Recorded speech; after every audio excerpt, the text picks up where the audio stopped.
This is Algebra 2, lesson 101 on page 420. This lesson is all about percent markups.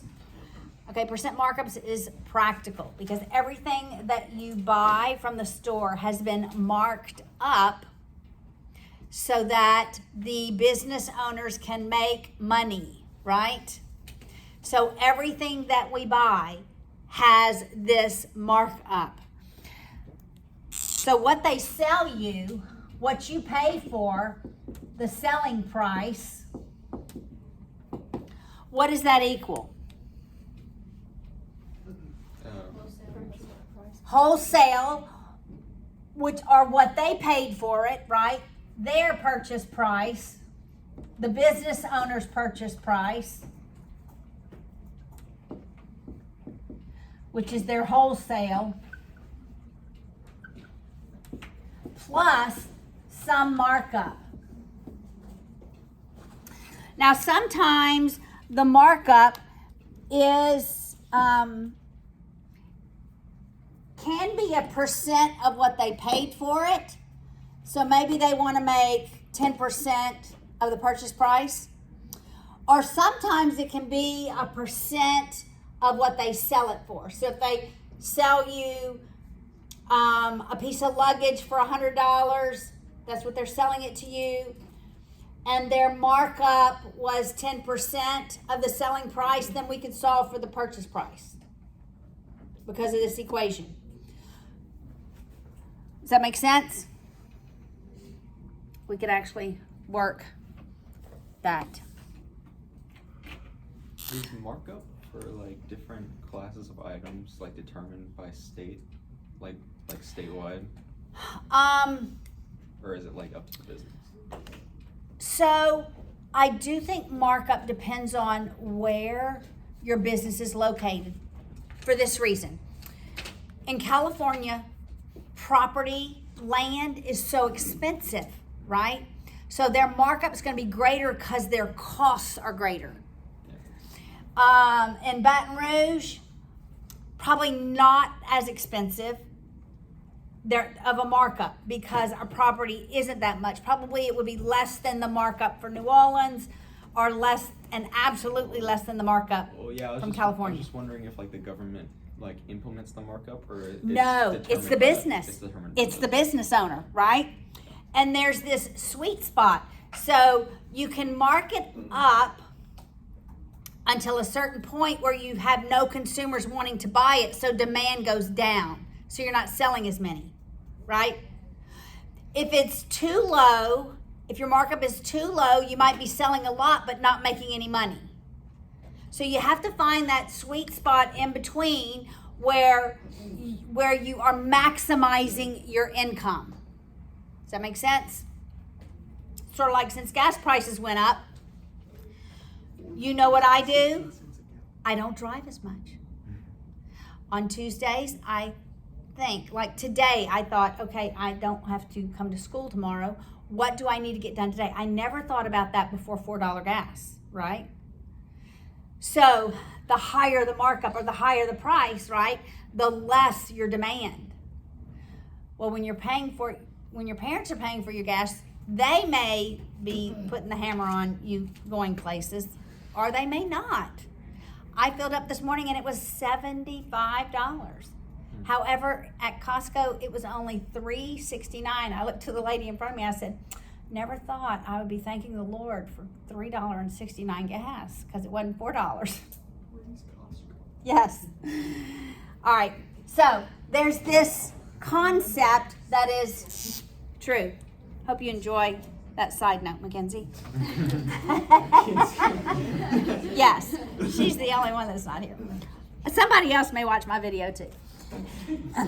Probably. So, yeah. One guy. Probably. One guy. We'll throw you one guy. There we go. All right. Percent markups. Let's work the practice problems on page 420. The selling price was $48. I am just using that formula. The selling price was $48. If the markup was 20% of the purchase price, so write it as a decimal of the purchase price. What was the purchase price and what was the markup? So they want this value and this value is my markup. Do you see how I wrote that?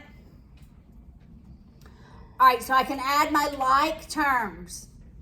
So I have $48 equals what? 1.2 purchase price. Got it? Divide by 1.2 on both sides. What's 48 divided by 1.2? And remember, it's money. 40. It's $40 even. If it's $40, what's the markup? $8. They're making $8. So that makes sense?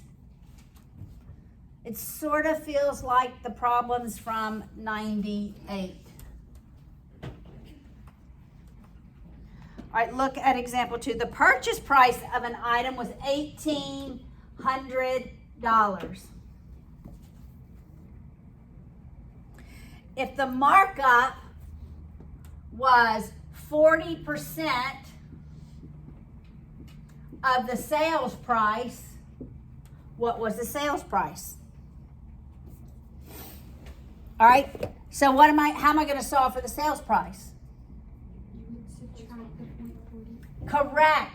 Subtract the 40%, this markup from both sides, and you're left with 1,800 equals 0.60 sales price. Divide both sides by 0.60. What is the sales price? Okay, everybody look. Anytime you have a whole number divided by less than 1, the result's going to be bigger. Always. Did you know that? So reason. All right, so what's the answer? 3,000. 3,000? Why did you divide by 0.6? Why didn't I divide by 0.6. 0.6? Yeah. I did. Why? Oh, because this is 1.00 minus the 40 that I subtracted from both sides. My like terms. Do you see that? It's 1. It is 1. 1 times the sales price is the sales price. Right? Does that make sense? Just like when we had the purchase price before. Remember when we had purchase price plus 0.20 purchase price?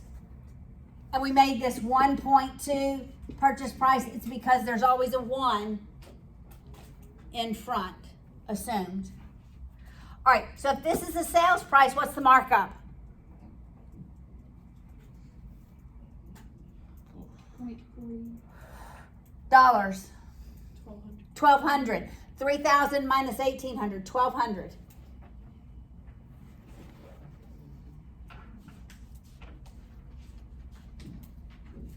Is 1,200? Oh, this is 0.4. 40, not 0.04. Is 3,000 times 0.4 1,200?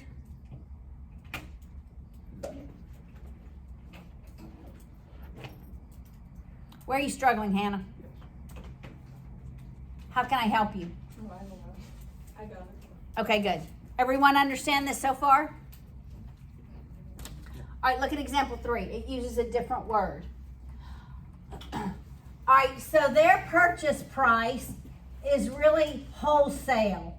What they can go and buy it for wholesale.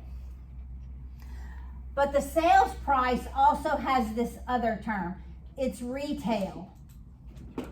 So every store in a mall is known as a retail store. It's because they are selling it to you.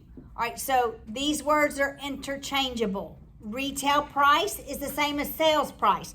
Wholesale price is the same as purchase price. All right, look at example 3.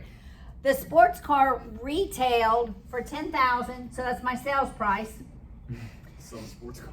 10,368. That is not true in today's market now, is it? Yeah, I could buy like a Honda Civic new. Maybe. No. No, like a Honda Civic maybe like with like 10,000, 2,000 miles. 100,000 miles. No. No. My son has a 2019 Honda Civic, and Carfax just told me it was worth over $22,000. Yes, Could be. crazy. A Kia Soul. Well, no, it is crazy. It is crazy. Yeah, from like Because- 2012. Yeah, it's a 2019. It's 3 years old. It has 20-something thousand miles on it. They know that because of his last gas change. I mean, the mileage was in the Carfax. Crazy. Thank you, Corvette. Yes. Well, you know, it was alerting me he needed a new, I can't remember, tire rotation or something. But anyway, what was the purchase price? So we don't know the purchase price. If the car had been marked up 8% of the purchase price. All right, this is like the first example, except we use this word retail. So we have the 10,368 equals 1.08 purchase price. You divide both sides by 1.08. Remember, my purchase price must be less than my sales price or what I retail it for.